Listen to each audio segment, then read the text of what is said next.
respond to this. I don't know them niggas, all they do is talk that conscious shit. We living it, we in the streets like House of Consciousness. KTL in the ATL, MIA, NYC. Multi-dimension like MIB. We are not the same, I am a sovereign. We are not the same, I am a problem.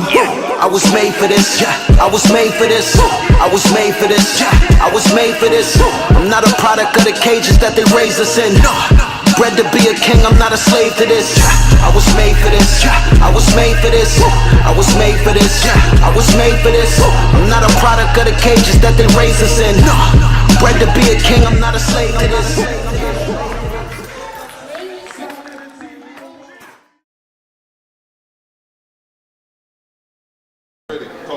What up, y'all? It's your boy, comedian Gerald Kelly from the Kevin Hart's LOL TV network, the Father and Sons Comedy Tour, Comedy Central, Def Comedy Jam. I'm here with my man, Sinetta, man. What an event, amazing event tonight. Consciousness, man. We have some powerful speakers, some award ceremonies, some people who deserve awards. We have performances that were insane. I tore the house down. Everybody else tore the house down. It was an amazing event. Symphony Space Theater, New York City. It's your boy, Gerald Kelly. Follow me on Gerald Kelly, NYLA, Twitter. Follow me on IG, Gerald Kelly, GeraldKelly. Hit the hashtag Father and Sons Comedy Tour. Check out the Father and Sons Comedy Tour. Check us out, man. We're doing big things. Peace to my man, Sinetta, and all these beautiful people who supported this sold-out event tonight in New York City, baby. I'm Gerald Kelly. Peace. Okay, cool. And don't forget, big shout out to Black Ice TV 7. Right here, baby. Black Ice TV 7. Right here, baby. Black Ice TV 7. Check us out, man. You're going to see this on Black Ice TV 7. A lot of big things coming up, man. Doing a lot of things in the community. It's your boy, Gerald Kelly. God bless you. Peace. Peace, peace, peace. Black power, black mother effing powers. Q Butter, we live in the Zyx Institute, Zyx the Movement, Zyx Studios, Zyx Castle, and we here with Black Ice TV. Shout out to the whole UK, all the London family, everybody across the whole globe, everybody that's been supporting. I'm just thankful to be able to connect with you. I'm glad that Brother Riggs was able to come here, come to Browns. He came to Brownsville, Brooklyn, MOP's block. This is where he's at. He in here with the Wolves, chilling. He came to bless the Institute. So everything we're doing over here, we had a powerful stream, powerful build. Exchange great ideas. He allowed me to be able to build with him and hear what he has to say, hear what I had to say, and also be able to find ways to collaborate our programs and initiatives in the future. Just so you know, of course, you know I got the Zyx Institute, and we have full plans on expanding it into other cities. We have our homeschooling program that we also have, that we just added to the program. We could take kids out of the system and to provide them with a full education that's Black and African centered, of course.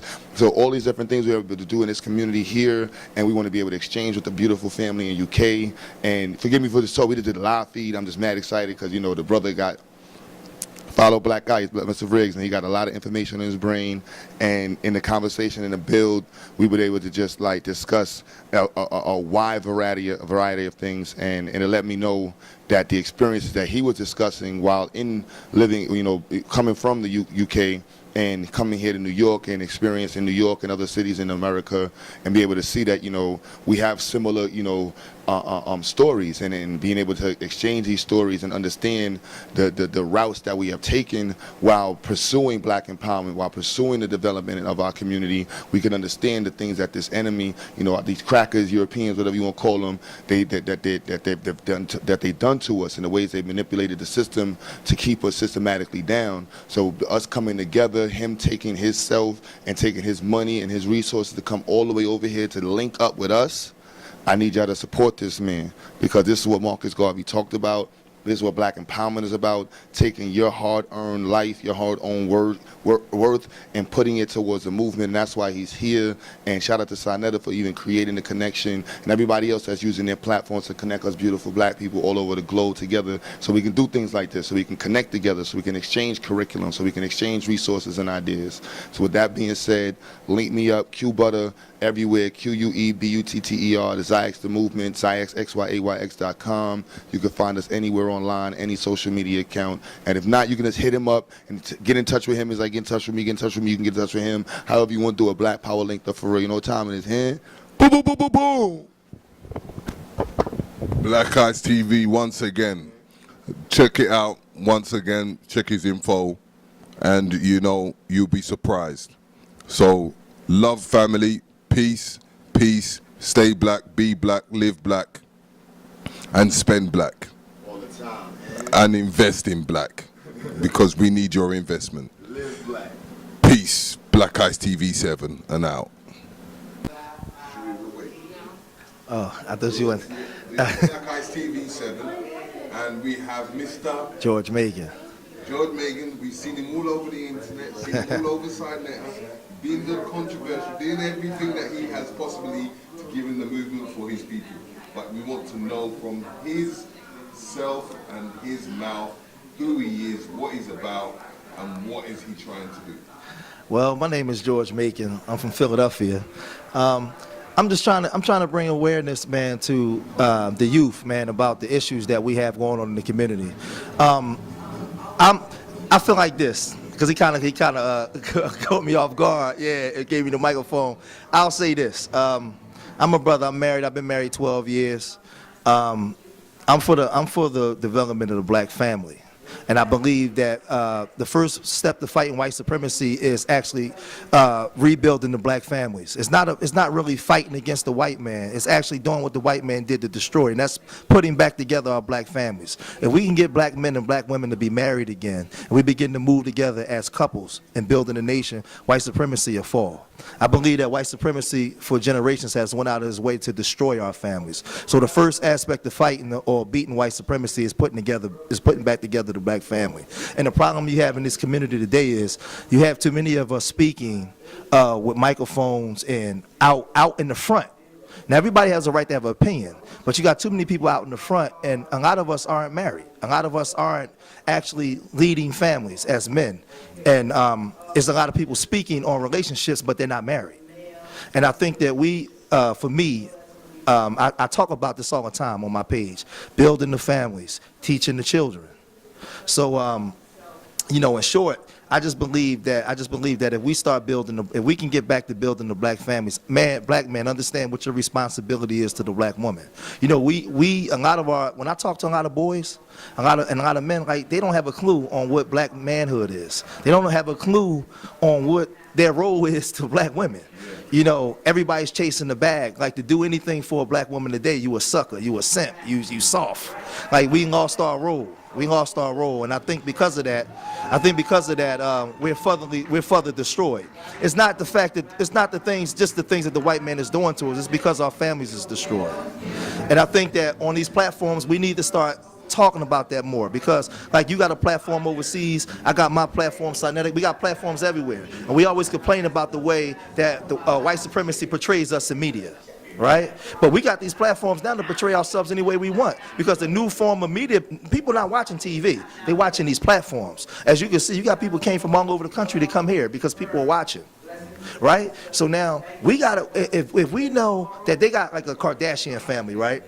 You got the two daughters are famous for sucking dick on video and sleeping with basketball players, football players, everything. They celebrated for it.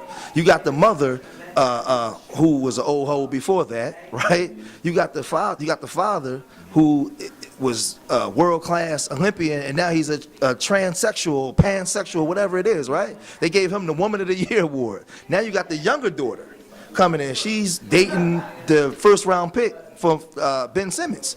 But they drafted her right into doing what the daughters was doing, and America sensationalized it. Black people watching it. You go on these social media sites, you got black women saying, I'm Keisha Kardashian, and everybody wants to be like that.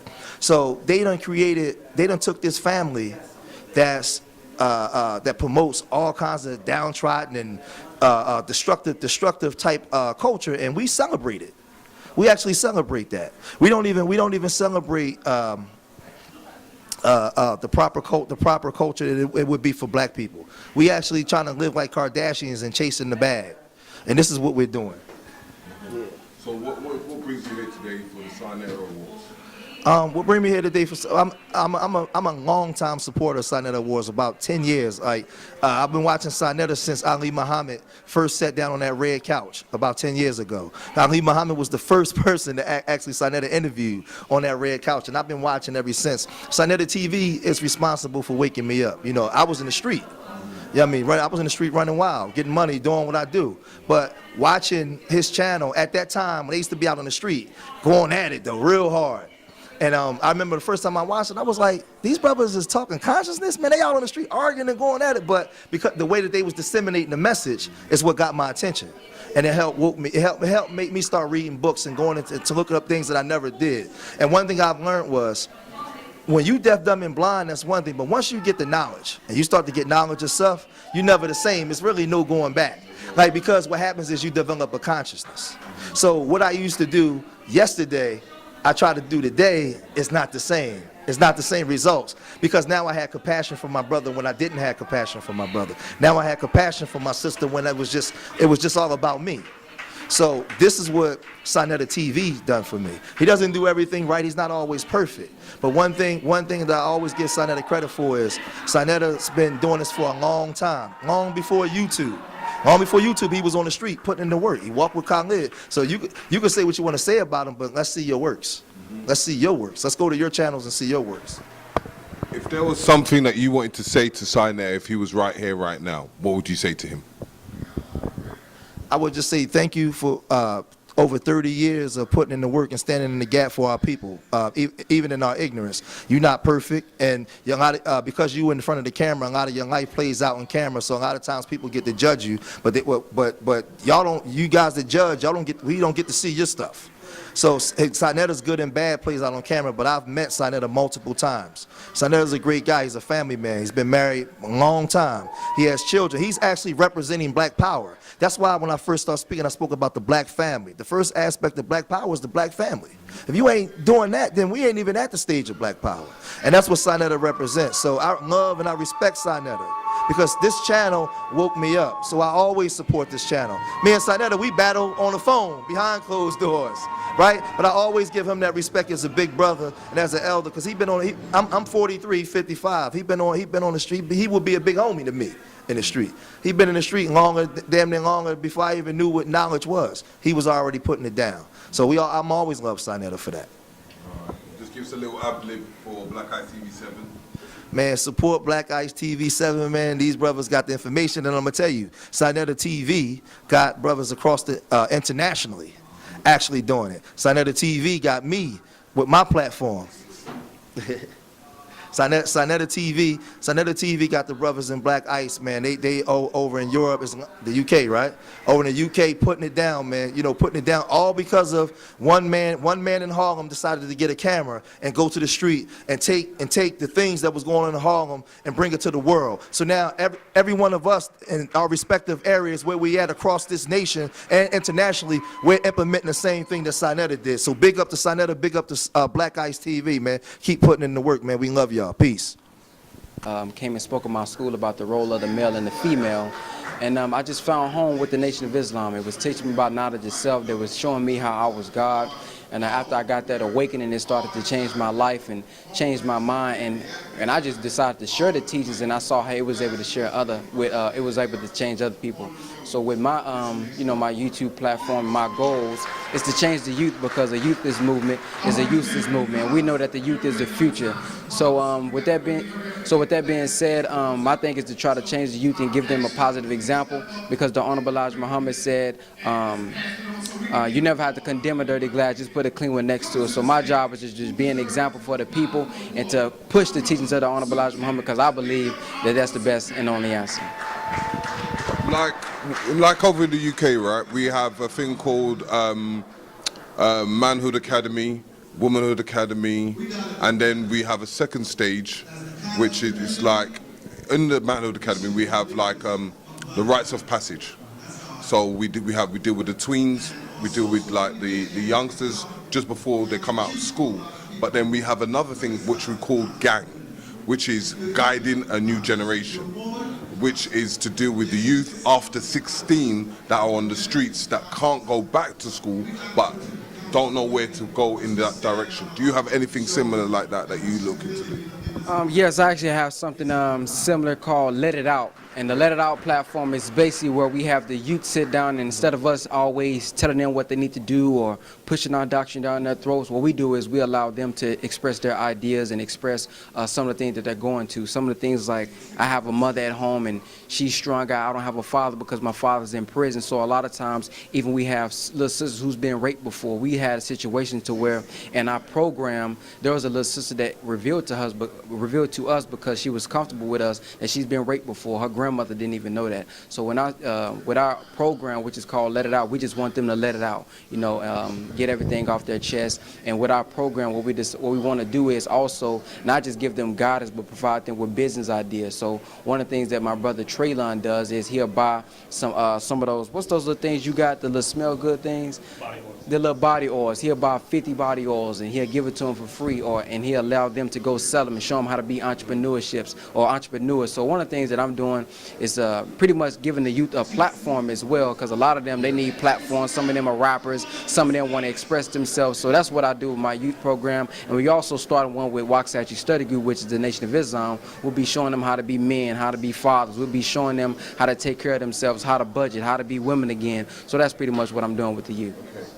So I want to always ask people this question. In life, what do you believe is your purpose? I believe my purpose is to give life to the dead, but in a way that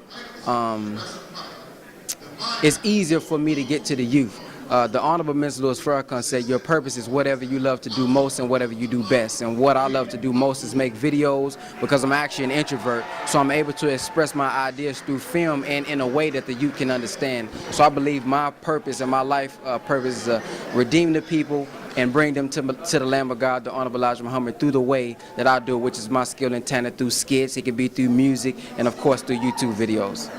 Okay. If you had the opportunity as an American and you wanted to contact the other people in the other diaspora, like let's say, for instance, the UK, what would you say to them? I would say to them, let's find a way to actually unite. The Honorable Elijah Muhammad would love for us to get into international trading. So if there's anything that you know over there and there's anything we know over here, let's find a way that we can unite together, because I don't believe that we are different people. Even in Africa, I don't believe we are different people. I believe we are one. When we say black, we don't necessarily mean American, or we don't necessarily mean the color. We mean black as the essence from which all color comes from. So I look at that person like my brother. I love Brother Leo Muhammad out there. I love Brother Hillary out there. I love all those brothers out there because I look at them as just as me. So what I see is they have the same struggle as we do. Just listen to their lectures and listen to the things they go up. I watch debates all the time from UK. I see y'all be at that little park. So it seems like we all have the same struggle. So find a way that we can unite, especially with social media. Back in the day, in the 30s and 40s, we probably wasn't able to talk to a brother from the UK or talk to the brother from Africa, but now we have that power. So let's find a way to, let's see what y'all learn over there that works. Let's see what's working over here, and let's combine and let's do something for ourselves. Okay. Just give us a quick ad-lib for Black Ice TV 7. Assalamu alaikum, this is Brother Benek. Say it again, Block TV? Black Ice TV 7. Black Ice TV, okay. Assalamu alaikum, this is Brother Benek. Shout out to Black Ice TV 7. Peace.